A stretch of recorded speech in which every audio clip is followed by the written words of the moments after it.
दुःख तर आहे, पण या 1-2 दिवसात सर्वांचीच म्हणजे मानसिकताच नाही आहे की कसा धीर.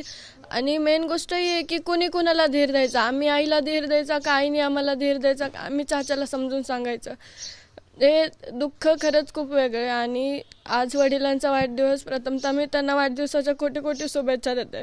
पण या पद्धतीनं त्यांना त्या शुभेच्छा देण्यात हे आम्ही स्वप्नात देखील पाहिलं नव्हतं.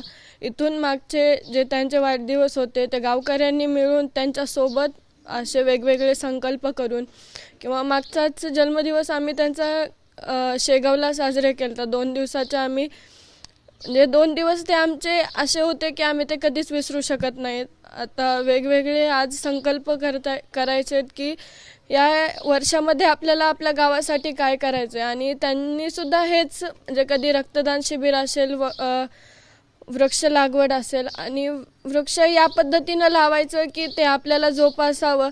आणि त्यांचं एक म्हणणं होतं की मी झाड लावेल आणि मी जरी नाही राहिलो की तरी या झाडाकडे बघून लोक माझ्या सावलीत राहतील व त्यांना माझी आठवण येईल.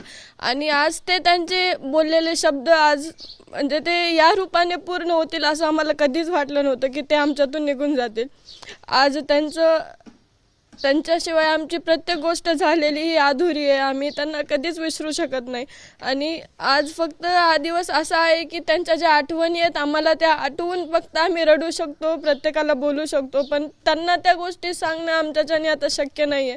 फक्त आता एवढीच अपेक्षा आहे की लवकरात लवकर न्याय मिळावा आणि त्यांना जी वेदना झाली आहे ती इतरांना व्हावी, कारण की जे पुढचे जे गुन्हे आहेत ते कुठेतरी थांबावेत.